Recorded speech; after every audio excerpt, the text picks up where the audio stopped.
So welcome to Shukla study point. आप सभी का स्वागत है आपके अपने YouTube channel Shukla study point में।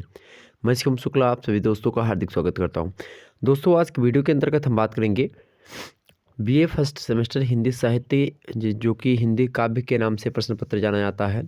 और हिंदी काव्य स्पेशली बात की जाए तो आपको बीए प्रथम सेमेस्टर के अंतर्गत पढ़ना होगा। मतलब कि बीए फर्स्ट सेमेस्टर जो आप इस समय एडमिशन लिए हैं बीए फर्स्ट ईयर में, उनको उनकी जो प्रणाली होगी नई शिक्षा नीति के अनुसार सेमेस्टर प्रक्रिया के तहत उनका एग्जाम्स होगा। मतलब 6 महीने पर उनका पेपर होगा।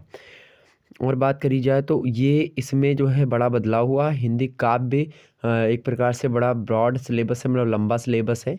तो इसमें जो व्याख्या खंड है उसको लेकर के मैं आप लोगों के समक्ष लगातार प्रस्तुत हूँ। इससे पहले आप लोगों ने देखा होगा कल की वीडियो में, कल रात 8 बजे जो है विद्यापति की जो है एक प्रकार से बात की जाए ही पंक्तियाँ थीं, राधा की वंदना, जिसमें हमने देख देख राधा रूप अपार अपूरब के बिहि आन मिलाओल खित तल लावनि सार अंगहि अंग अनंग मूर्छायत हेरे पड़े अधीर मनमथ कोटि मथन करु जे जन से हेरी महि मथ गिर, ऐसे था। और लास्ट वाली 2 लाइन और थी कि कत कत लखमी चरण तल न्यव छाये रंगिन हेर विभोर करु अभिलाख मनहि पद पंकज अहोनिस कोरी अंगोर। इसके बारे में हमने इतनी पंक्तियों के बारे में व्याख्या कल आपके सामने प्रस्तुत करी थी। अब उसी श्रृंखला में मैं आगे बढ़ता हूँ, तो वो वीडियो अगर आपने नहीं देखी तो देख लीजिए।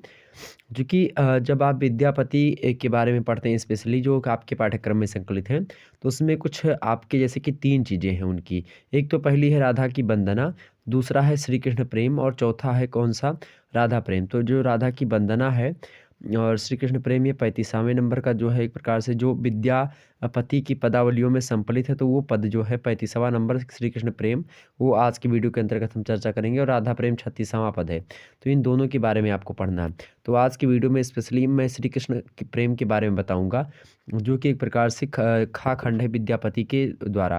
ज़्यादा लंबा नहीं, थोड़ा सा है, छोटा सा है, तो छोटी सी वीडियो होगी। मतलब एक प्रकार से वो लाइव फॉर्म में आपके सामने रात के 8 बजे, एक प्रकार से आप सोचिए अब डेली आपकी रात 8 बजे क्लास आपकी हिंदी साहित्य की प्रॉपर तरीके से फर्स्ट सेमेस्टर की होने वाली है।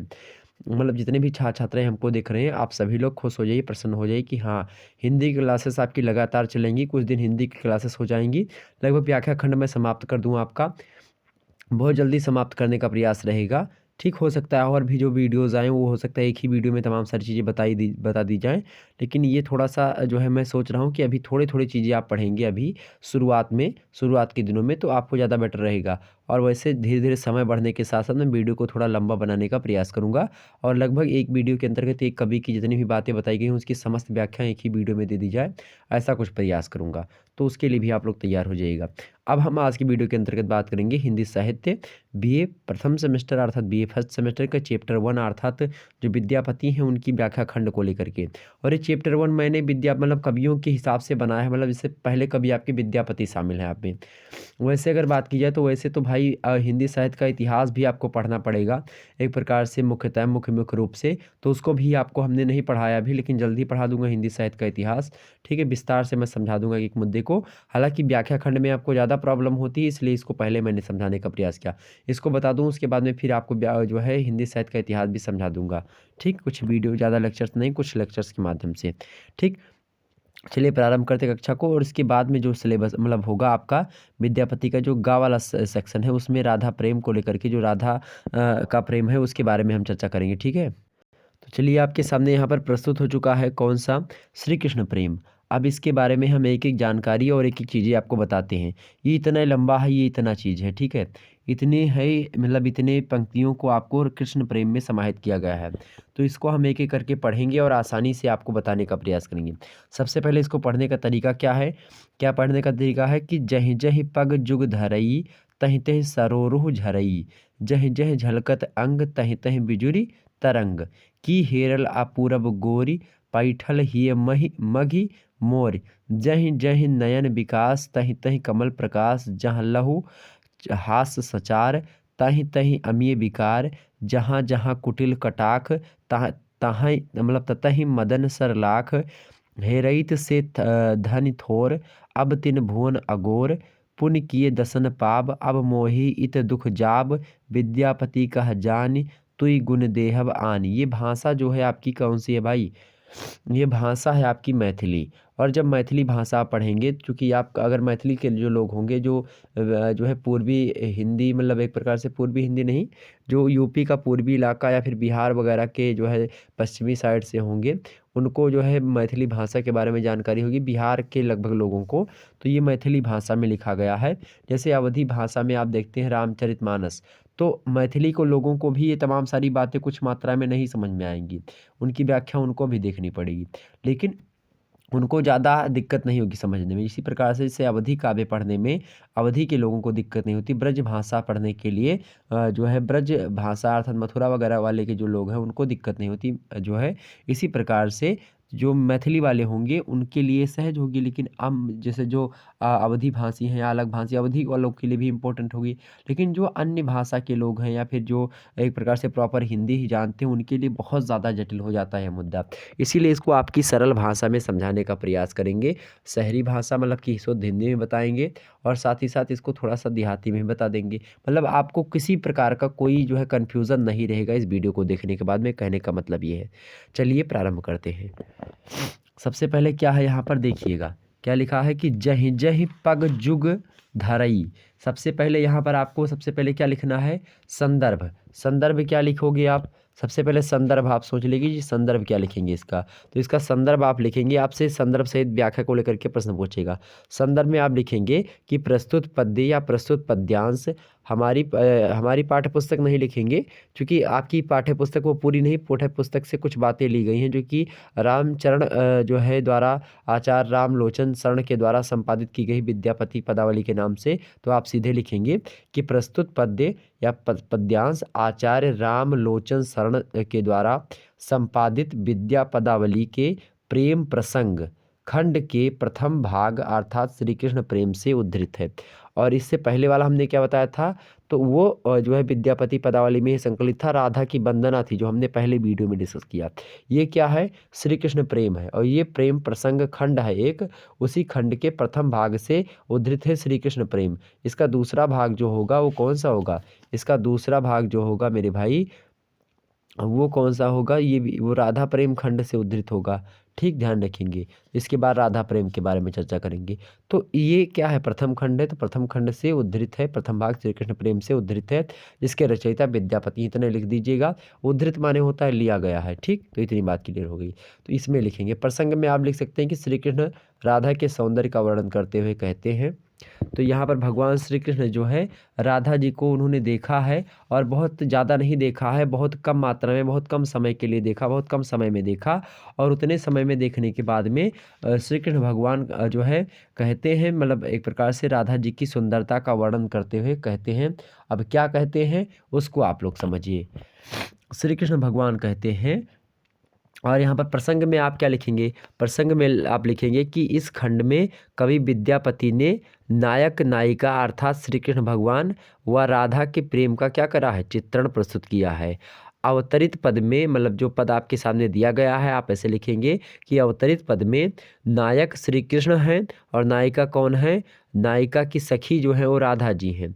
तो अथवा मतलब जो नायिका की सखी है या फिर जो है सखा उनके समक्ष है, भगवान श्री कृष्ण के समक्ष सामने खड़ा हुआ है, उस मतलब उसको अपने मनोभावों को दर्शा रहे हैं। मतलब उन्होंने राधा को देखा है भगवान श्री कृष्ण ने, और बहुत कम समय में देखा, और देखने के बाद में वो अपने जो मनोभाव हैं उनके अंदर जो एक प्रकार से भाव जगे हैं राधा जी को देखने के बाद में, राधा की सुंदरता का वर्णन करते हुए वो अपने मनोभावों को व्यक्त करेंगे। और वो जो सुनने वाला होगा वह भी इसमें एक पात्र में निभाएगा, मतलब कि कोई सुनने वाला है उससे भगवान श्री कृष्ण कहते हैं। तो जब उन्होंने जो है नायिका राधा के अनुपम सौंदर्य के दर्शन किए थे, उस समय राधा के जो है सौंदर्य का वर्णन करते हुए कहते हैं। अब क्या कहते हैं, अब आइए आगे देखते हैं। ठीक, तो ये प्रसंग में आप लिख देंगे। विशेष में क्या, विशेष में आप इसमें अभी पढ़ेंगे तब आपको विशेष खुद ही समझ में आ जाएगा। वैसे बता दूं, इसमें पूरे पद में जो है सरल सहज मैथिली भाषा का मधुर प्रयोग आप देखेंगे। साथ ही साथ तत्सम और तद्भव शब्दावलियों का प्रयोग हुआ है धड़ल्ले के साथ, कोई दिक्कत की बात नहीं उसमें भी। और इसमें कवि ने राधा के सौंदर्य जनित श्री कृष्ण के प्रेम का चित्रण प्रस्तुत किया है। साथ ही साथ आप इसमें और भी तमाम सारी बातें, जैसे कि अब मोहे दुख जाब, इसमें एक पंक्ति है, अब मोहे दुख जाब, जैसे यहाँ पर देखेंगे अब मोहे दुख जाब, ये पंक्तियों में अगर आप देखेंगे तो यहाँ पर अत्युक्ति अलंकार है। क्या है? अत्युक्ति अलंकार है। ठीक है, आप बात भी ध्यान रखेंगे। और पूरे पद में संगीतात्मकता इसमें आप देख सकते हैं। तो ये सब विशेष आप में आप लिख सकते हैं। हालांकि विशेष वगैरह बाद में लिखना है, अब यहाँ पर हम समझते हैं एक एक मुद्दे को। ठीक है, 10 मिनट तो भैया भूमिका बनाने में लग गया, तो आप इसमें परेशान मत होइए कि सर जी 10 मिनट आप बता दिए भूमिका बताने में। आपके लिए ही बता रहा हूँ, आपकी चीज़ें ही बता रहा हूँ, ज्ञान की बातें ही आपको बताया हूँ। कोई गलत बातें हमने तो नहीं बताई इसमें, मुझे लगता है। तो इससे किसी को डिस्टर्बेंस नहीं होना चाहिए। बहुत सारे लोग कहते हैं बाद में, जब वीडियो हो जाती है उसके बाद में कहते हैं लाइव हो गया सेशन, उसके बाद में जो लोग वीडियो देखते हैं, सर जी आप थोड़ा शुरुआत में बहुत ज़्यादा लंबा बता दिए हो। भैया जो आपको शुरुआत में ना पसंद है थोड़ा सा स्किप कर लो, वीडियो को आगे कर लो। हालांकि उसमें कोई जो है आगे करने की कोई बात है ही नहीं, तो आप लोग पूरा देखिएगा और 2-3 बार देख लेंगे आपको क्लियर हो जाएगा। सबसे पहला मुद्दा क्या है कि जहि जहि पग जुग धरई, तहि तहि सरोरुह झरई। यहाँ पर पग माने क्या होता है? पग माने होता है पैर, ठीक। और जुग माने होता है जुगल, मतलब दोनों पैर। तो पग जुग माने होता है दोनों पैर। जहीं जहीं मतलब जहाँ जहाँ, जहाँ जहाँ पर राधा रानी जो है का पैर पड़ता है, कहने का तात्पर्य है तहीं तहीं सरोरोह झरई। सरोरोह माने होता है कमल। सरोरोह माने क्या होता है भाई? कमल। झरई मतलब क्या होता है? दिखाई देते हैं। झरई मतलब क्या होता है? दिखाई देते हैं। फिर झलकत माने क्या होता है? दिखाई देते हैं। बात ध्यान रखेंगे, ठीक। झरई माने मतलब झड़ रहे हैं, एक प्रकार से आप भी कह सकते हैं, फिर एक प्रकार से अच्छे तरीके से। तो कमल के भांति जो है जहाँ जहाँ पर राधा जी, कहने का तात्पर्य है श्री कृष्ण भगवान कहते हैं कि आप लिखेंगे कि श्री कृष्ण भगवान कहते हैं कि जहाँ जहाँ पर भी राधा रानी के मतलब अपने दोनों चरण रखती हैं, वहाँ वहाँ पर क्या होता है? कमल झरते हैं। यहाँ पर जो है झरई मतलब होता है झल, मतलब झड़ते हैं। झरई वहाँ पर जो शब्द है, ये झरई शब्द का तात्पर्य यहाँ पर समझिएगा। झरई मतलब होता है झरना, और यहाँ पर ये झलकत शब्द है, इस ये अलग मतलब है, ये मैथिली भाषा का ये शब्द है। तो झरई जो है, झरई मतलब झरता है, मतलब झड़ रहा है, कोई चीज़ टूट रहा है, कमल की पत्तियाँ ऐसे टूट टूट टूट के गिरे, तो वो तात्पर्य है। और झलकत से तात्पर्य होता है यहाँ पर दिखाई देना, कि झलकत है, दिखाई देना, ठीक। तो यह बात ध्यान रखें, झरई दूसरा होगा। तो जह जह पग जुग धरई मतलब दोनों पैर जहाँ जहाँ पर राधा रानी के पड़ते हैं, वहाँ वहाँ पर तहीं तहीं सरोरोह झरई मतलब कमल के सादृश्य या फिर कमल जो है एक प्रकार से झड़ते हैं। कहने का तात्पर्य है कि जहाँ जहाँ पर जो है राधा रानी अपने दोनों चरण रखती हैं, वहाँ वहाँ पर कमर झड़ते हैं, ठीक। ये बात हो गई पहली लाइन की व्याख्या। अगली है कि जह जह झलकत अंग। जह जह मतलब होता है जहाँ जहाँ उनके अंग दिखाई पड़ते हैं कपड़े के बीच से, मतलब वस्त्र के मध्य में, या फिर वस्त्र ऐसा तो है नहीं कि पूरा का पूरा वस्त्र धारण किए हैं, पूरा वस्त्र पहने हैं, कुछ अंग दिख नहीं रहा है। कुछ कुछ अंग जो है राधा रानी के दिख रहे हैं। तो वस्त्र के मध्य में जहाँ जहाँ पर जो है अंग दिखाई देते हैं, जह जह झलकत अंग। झलकत माने दिखाई देना, अंग माने होता है अंग से यानी शरीर। तो जहाँ जहाँ पर भी वस्त्रों के बीच में, परिधान के बीच से जो अंग है राधा रानी का, वो दिखाई पड़ता है भगवान श्री कृष्ण को।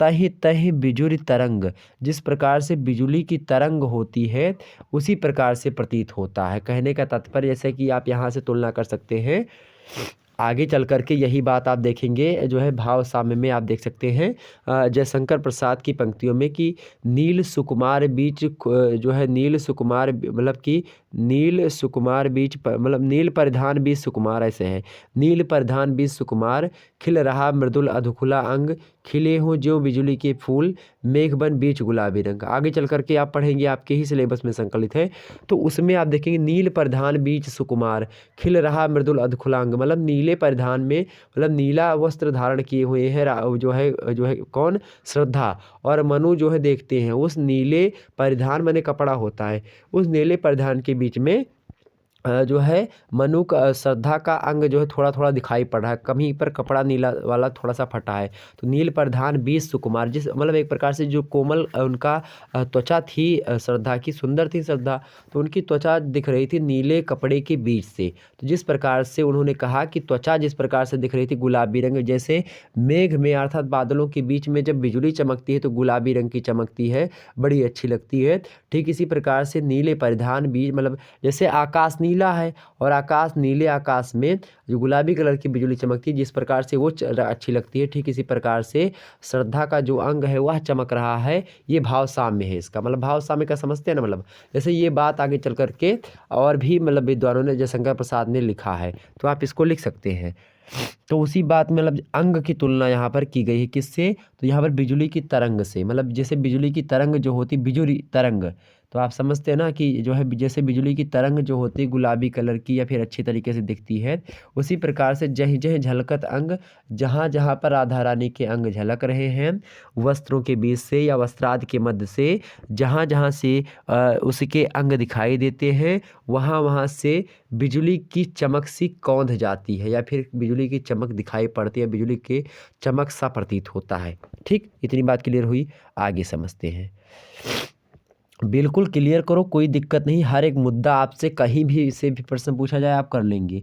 अगला प्रश्न क्या है, मतलब अगला जो है अगली लाइन है कि हेरल अपूरब गोरी, कि हेरल, हेरल माने क्या होता है, देखना, हेरल माने क्या होता है, देखना या फिर देखा, हेरल माने होता है देखा, ठीक है। अपूरब मतलब क्या होता है, एक प्रकार से अद्वितीय या अनुपम, अपूरब माने यहाँ पर क्या क्या मतलब होता है, अपूरब मतलब होता है अद्वितीय, मतलब उनके समान कोई नहीं है। जब से हमने उस अद्वितीय को देखा है या अपूरब या अनुपम सौंदर्य को देखा, अनुपम गौरी को देखा है, ठीक है।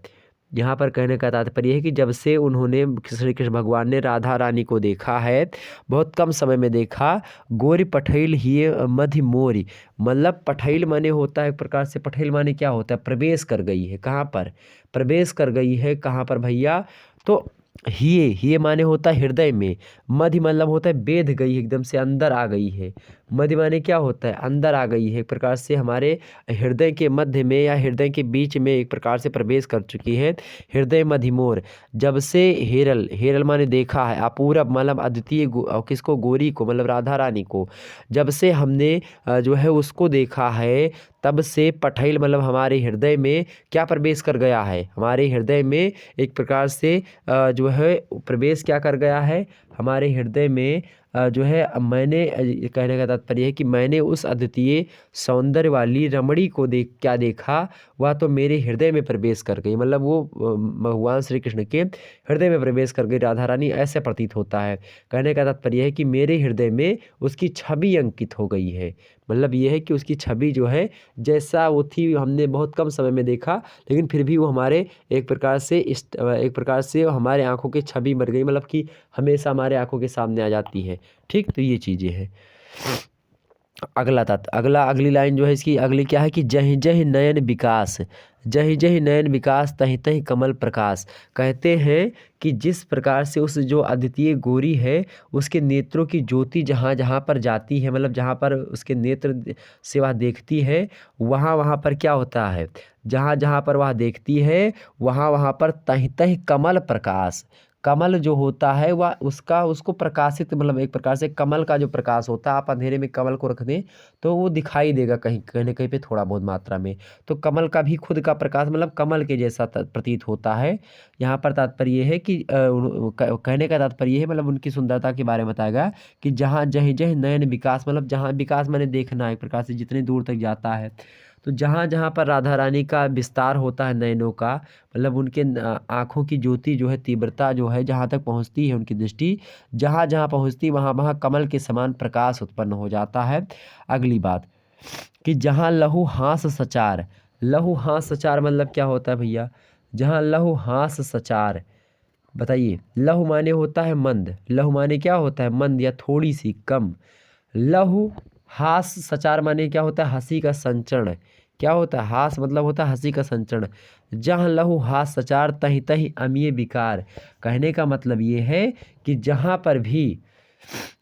भी वह राधा रानी जो है, जिसकी सुंदरता भगवान श्री कृष्ण बताते हैं, जहाँ पर भी वह मुस्कुराने लगती है, वहीं पर अमृत का संचार होने लगता है। अमी माने होता है अमृत, विकार माने क्या होता है, विकार माने क्या है, यहाँ पर तात्पर्य विकार से क्या लग जाएगा, विकार से यहाँ पर तात्पर्य विकार वो वाला विकार नहीं, यहाँ पर विकार से मतलब है विस्तार हो रहा, अमी मतलब किसका, अमृत का, जैसे जैसे जहाँ जहाँ पर उनके लहू लहू माने हमने बताया थोड़ी सी मंद, मतलब थोड़ी सी भी या मंद उसकी जो है हंसी का संचरण, मतलब बहुत एक प्रकार से जो इसको मुस्कान कहते हैं, आप मुस्की काटना कहते हैं।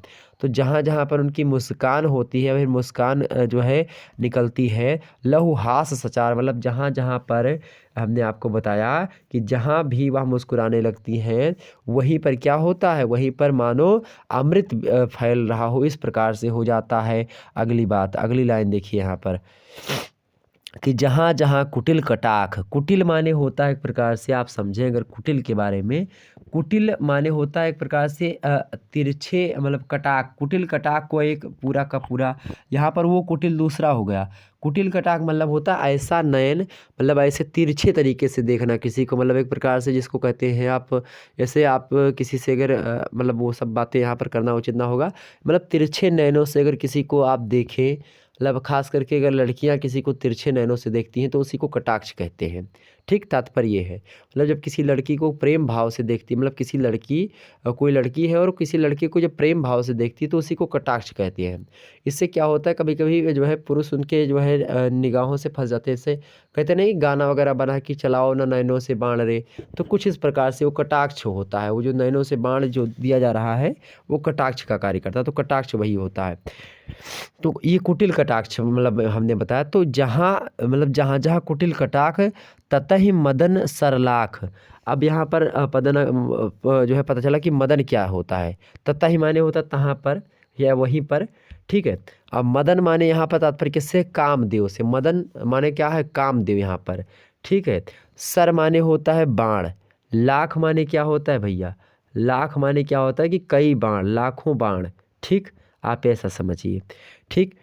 तो जहाँ जहाँ कुटिल कटाक्ष मतलब जहाँ जहाँ एक प्रकार से उनके नयन मतलब नयनों के कटाक्ष जाते हैं, तिरछी नयनों से, जहाँ पर वो नयनों से अपने वक्र नेत्रों से कटाक्ष करती हैं, वहाँ वहाँ पर कामदेव के लाखों बाण चल जाते हैं। आप सोचिए कितनी अतिशयोक्तिपूर्ण वर्णन है। हालांकि वो चीज़ें हैं जो इतनी बातें बताई गई हैं कुछ ना कुछ मात्रा में है, बट इस ज़्यादा अतिशयोक्ति हो गई, लेकिन फिर भी ये बातें सत्य हैं, ठीक है। आप बात भी ध्यान रखेंगे। तो जहाँ जहाँ जो है वो सुंदरी जो है, जो श्री कृष्ण भगवान जिसका वर्णन करते हैं महारानी राधा जी का, तो वो जहाँ जहाँ उनके कुटिल मतलब तिरछे निगाहें जहाँ जहाँ पर जाती हैं, मानो वहाँ पर कामदेव ने लाखों बाण चला दिए हों। जिस पर वो तिरछे निगाहों से देख ले वो काम वासना से एक प्रकार से पीड़ित हो जाता है, एक प्रकार से लाखों बाण मानो उस पर कामदेव के चल गए हों, इस प्रकार से उनकी तिरछी निगाहें हैं, ये बातें। अगला है, अगली है चीज़ें, अगली लाइन देखिए यहाँ पर, हेरइत, हेरइत से धन थोर। हेरइत माने क्या होता है भैया, हेरइत माने होता है देखा, हेरइत माने होता है देखना। यहाँ पर एक बात और हमने आपको बताया होगा, देखने के लिए कई बातें हैं। तो यहाँ पर इसका मतलब होता है हेरइत मतलब क्या होता है, देखना, ठीक। ध्यान रखेंगे इतनी बात। हेरल, यहाँ पर हेरल देखिए, यहाँ हेरल माने देखना, इसी का ये जैसे कि आप जो है अगर इसका बिगड़ा रूप माने तो यहाँ पर भी इसका क्या होगा, बिगड़ा रूप हेरइत। तो हेरइत से धन थोर, हेरइत माने क्या होता है, हमने आपको बताया देखा। धन माने क्या होता है, सुंदरी, धन माने क्या है, सुंदरी। थोर माने होता थोड़ा सा। तो जहाँ जहाँ पर कहते हैं यहाँ पर कि जो है कि श्री कृष्ण भगवान कहते हैं कि यद्यपि मैंने उस सुंदरी को थोड़े समय के लिए देखा था। हेराइल से थन थोर, मतलब सुंदरी को थोर मतलब थोर समय के लिए, कम समय के लिए देखा था। हेराइत मतलब किसको देखा, उस सुंदरी को। अब तीन भुवन अगोर, अब तीन भुवन अगोर माने क्या होता है, अगोर माने होता है कि व्याप्त, अगोर माने क्या होता है, व्याप्त होना, ठीक। यह बात ध्यान रखेंगे। तीन भुवन माने होता तीनों लोकों में, अब माने इस समय, ठीक। तो कहने का मतलब ये है कि यद्यपि अर्थात मैंने, कि श्री कृष्ण भगवान कहते हैं कि मैंने उसको भले ही थोड़े समय के लिए देखा हो, मैंने उसको, उस सुंदरी को भले ही थोड़े समय के लिए देखा था, परंतु अब तो वह मुझे तीनों लोकों में व्याप्त दिखाई पड़ती है। जहाँ देखता हूँ वही दिख हमारे सामने आ जाती है। जैसा कि हमने पहले आपको समझाया कि भगवान श्री कृष्ण ने यहाँ पर पहले ही बताया कि पठैल ही मधि मोर, मतलब वह मेरे हृदय में प्रवेश कर चुकी है, मेरे जो है ज्योति तीव्रता में, मतलब मेरी आंखों में छवि बन चुकी है और वह छवि उनको तीनों लोकों में व्याप्त हुई दिखाई पड़ती है। यहाँ पर आगे चल कर के इस लाइन की पुष्टि यहाँ पर आप देख सकते हैं। ठीक, कि हैरैत से थोर, मतलब भले ही हमने उनको थोड़े समय के लिए देखा हो, उस सुंदरी को थोड़े समय के लिए, थनी माने सुंदरी, थोर माने थोड़े समय के लिए, हैरैत माने देखा है, तो भले ही हम उनको थोड़े समय के लिए देखा उसको, उनको उस सुंदरी को, लेकिन फिर भी वह लगता है कि अब तीन भुवन, तीन भुवन मतलब तीनों लोकों में अघोर माने व्याप्त हो चुकी है। ठीक, अब फिर से श्री कृष्ण भगवान आगे कहते हैं कि पुण्य किए दसन पाप, मतलब दसन माने होता दर्शन, दसन माने क्या होता है, दर्शन। ठीक, दसन माने होता है दर्शन, पुण्य माने होता है पुण्य। ठीक, पाप मतलब होता है प्राप्त होना। तो अब कब जो है दर्शन प्राप्त होगा पुनः, कौन सा ऐसा पुण्य किया जाए जिससे दर्शन प्राप्त होगा। कहने का तात्पर्य, अब मोहित दुख जावे, मेरा ये दुख कैसे खत्म हो, कि अब उनका दर्शन कैसे होगा मुझे फिर से। ठीक है, क्योंकि मैंने उनको थोड़े समय के लिए देखा। कहने का तात्पर्य ये है कि अब तो केवल पुण्य कर्मों से ही उसके दर्शन दोबारा हो सकते हैं। पुण्य किए दसन पाप, अब मोहित दुख जाब। ठीक, अब तो मुझे उनके दर्शन पुण्य कर्मों के माध्यम से ही हो सकते हैं दोबारा दर्शन, और उसके दर्शन होने के पश्चात ही मेरा दुख जाएगा। अब मोहि इत दुख जाब, जब उनके पुनः दर्शन होंगे, मतलब यहाँ पर पुण्य का दो तात्पर्य है। एक पुण्य का यहाँ पर मतलब होता है पुण्य, और दूसरा पुण्य का मतलब होता है दोबारा। ठीक, यहाँ पर ध्यान रखेंगे, तो दोबारा हमको उनके तभी दर्शन होंगे जब हमारे पुण्य कर्म जो होंगे अच्छे होंगे। ठीक, जब हमारे पुण्य कर्म अच्छे होंगे तो दोबारा हमको फिर से राधा रानी के दर्शन होंगे, उस सुंदरी के दर्शन होंगे, जिसका दर्शन हमें थोड़े समय के लिए होता है। हेरेल से थनिथोर, जिस सुंदरी का दर्शन हमको थोड़े समय के लिए हुआ था, उसका दर्शन पुनः पाने के लिए हमको पुण्य कर्मों को करना होगा, और पुण्य कर्मों का सहारा ही बचा है। आगे विद्यापति कहे जानी, तुई गुण देहब आनी। विद्यापति जी आगे कहते हैं, क्या कहते हैं विद्यापति जी, तो कवि विद्यापति कहते हैं कि हे कृष्ण, मैं जानता हूँ कि तुम्हारे गुण से ही उसे तुम दोबारा पालोगे, या जो है मैं जानता हूँ कि तुम्हारे गुण ही उसे तुम्हारे पास ला कर देंगे। कहने का मतलब यह है, कहने का भाव यह है मेरे प्यारे दोस्तों, कि वह श्री कृष्ण के गुणों से प्रभावित होकर स्वयं उसके पास चली आएगी। तुई गुण देहब आनी, आनी माने होता है लाकर या फिर आकर खुद ही चली आएंगी। देह मतलब होता है देंगे। ठीक है, ध्यान रखेंगे। इत दुख मतलब क्या होता है यहाँ पर, इत दुख तो आपको समझ में आ गया होगा इत दुख के बारे में। ठीक है, देखिए दुखी मतलब इसी दुख में। तो कहने का तात्पर्य यह है कि श्री कृष्ण भगवान ने राधा रानी को देखा, और बहुत कम समय के लिए देखा, और फिर भी उनके हृदय में वो बिंध चुकी है, उनके हृदय में प्रवेश कर चुकी हैं, उनके जो है एक प्रकार से आंखों में छवि बन चुकी है। यद्यपि थोड़े कम समय के लिए देखा, लेकिन तमाम सारी बातें, तो इतनी बातें आपने समझी, पूरा विस्तार से हमने इसकी व्याख्या करी, और आपको कोई बातें ऐसी नहीं लगी होंगी जो समझ में ना आई होंगी, सारी बातें आपके समझ में आई होंगी। तो और भी इसी प्रकार से आगे देखने के लिए, और भी बातें जैसे कि जो राधा प्रेम को लेकर के बातें हैं, उसको मैं नेक्स्ट वीडियो में आपके सामने प्रस्तुत करूंगा, तो उसको भी देखने के लिए आप सभी लोग तैयार हो जाइए। इसके विशेष में आप लिख दीजिएगा कि कवि ने राधा के सौंदर्य जनित श्री कृष्ण के प्रेम का चित्रण किया है। दूसरा हेडिंग डाल करके आप लिखेंगे विशेष में दूसरा पॉइंट, कि पूरे पद में सरल सहज और मतलब सरल सहज और मधुर रूप से मैथिली भाषा का प्रयोग किया गया है। तीसरे में आप लिखेंगे तत्सम और तद्भव शब्दावलियों का प्रयोग है। आगे आप यह भी लिख सकते हो कि जो है यहाँ पर जो है कि पूरे पद में संगीतात्मकता है। और भी आप लिख सकते हो पांचवा, कि अब मोहे दुख जाब, अब मोहे दुख जाब, ये जो लाइन है यहाँ पर आपके सामने, अब मोहे इत दुख जाब, इस लाइन में अत्युक्ति अलंकार भी हमारे सामने प्रतीत होती है। ठीक, तो इस प्रकार से इतनी चीज़ें थी। यहाँ पर आप सभी लोगों के सामने जो आया था ये राधा प्रेम का है। अब इसकी व्याख्या मैं नेक्स्ट वीडियो में आपके सामने प्रस्तुत करूँगा। तो तब तक के लिए आप सभी को जय हिंद जय भारत। और इससे पहले आपको बता दूँ कि जो है एक वीडियो आपकी और भी आने वाली है, और वो जियोग्राफी की वीडियो होगी, और जल्द ही आपके सामने, शायद अभी आज रात 9 बजे ही उस वीडियो को लॉन्च किया जाए, तो आप उसके लिए जो है लाइव क्लास रात 9 बजे आपकी होगी। तो आप सभी लोग जो है रात 9 बजे आइएगा और उसका लुत्फ़ उठाइएगा। हो सकता है नोटिफिकेशन ना जाए जियोग्राफी वाले का, तो आप सभी लोग पहले से ही आ जाइएगा। जियोग्राफी जिन जिन व्यक्तियों का है, वो सभी व्यक्ति जियोग्राफी पढ़ने के लिए आ जाइए। मतलब रात 9 बजे अभी उसकी क्लास होगी। रात 9 बजे जियोग्राफी के मॉडल पेपर पर मैं डिस्कशन करूँगा जो है विधिवत रूप से, तो उसको आप लोग देख लीजिएगा। ओके, चलिए फिर फिर मिलते हैं हम नेक्स्ट वीडियो में, तब तक के लिए जय हिंद जय भारत। आप सभी का बहुत बहुत धन्यवाद हमारे साथ जुड़ने के लिए। इसी प्रकार से अपना प्यार दुलार बनाए रखें। तो जियोग्राफी की क्लास कब होगी? अभी रात 9 बजे से आपकी जियोग्राफी की क्लास होगी। जियोग्राफी क्लास में उसमें हम जियोग्राफी के मॉडल पेपर, जो नवीनतम मॉडल पेपर है, जो 2022 की परीक्षा में आ सकते हैं प्रश्न, और आने वाली जो आगे की परीक्षा है उनमें भी ये प्रश्न पूछे जा सकते हैं। तो अब जो है, जो नए सिलेबस के अकॉर्डिंग सारी बातें, नई शिक्षा नीति जो लागू हो गई है समस्त विश्वविद्यालयों के लिए, अधिकतर विश्वविद्यालयों में, सभी विश्वविद्यालयों में अब यही जो है कि हिंदी भी लगभग सेम हो गई। सभी विश्वविद्यालयों में हिंदी, अंग्रेजी, जियोग्राफी, सोशियोलॉजी सब लगभग सेम है। लेकिन अभी भी पैटर्न में हो सकता है कुछ बदलाव हो। मतलब पैटर्न समझते ना, जैसे कि मान लेते कुछ विश्वविद्यालय ऐसे हैं जहाँ पर हो सकता है ऑब्जेक्टिव टाइप की परीक्षा पूछ ले, लेकिन अधिकतर विश्वविद्यालय की मैं बात कर रहा हूँ, अधिकतर विश्वविद्यालय लगभग कैसी मतलब लगभग क्या जो है, जो पैटर्न होगा आपका नई शिक्षा नीति के तहत, तो यही बताया गया है जो हमने आपके सामने प्रस्तुत किया कि लिखित परीक्षा होगी और उसी की भांति में उसी पर फॉलो हो और वही उसी तरीके से पेपर पूछा जाएगा। हो सकता है कुछ विश्वविद्यालय ना माने उस बात को, लेकिन जो है लिखित परीक्षा ही होनी है, यह बात आप ध्यान रखेंगे। हो सकता है बिरत केस में, रेयर से रेयर केस में आपकी ऑब्जेक्टिव टाइप की परीक्षा हो, तो उसके लिए भी वीडियो आपके सामने पहले से अपलोडेड है, उनको देख लीजिए। और कुछ अगर आपकी रिक्वायरमेंट होगी तो मैं ऑब्जेक्टिव के लिए भी वीडियो बना दूंगा। तो अगर आपकी परीक्षा जो है ऑब्जेक्टिव होती है, बाद में आपको पता चलेगा आपके कॉलेज से, तो जो है ऑब्जेक्टिव भी बना दूंगा मैं। ऐसी बात नहीं कि ऑब्जेक्टिव नहीं बनाऊंगा। ये मॉडल पेपर आप देखिएगा जो कि अभी जियोग्राफी का होने वाला है। ओके, फिर मिलते हैं नेक्स्ट वीडियो में, तब तक के लिए जय हिंद जय भारत। आप सभी का धन्यवाद। तो अभी 9 बजे आइए आप सभी लोग फटाफट से।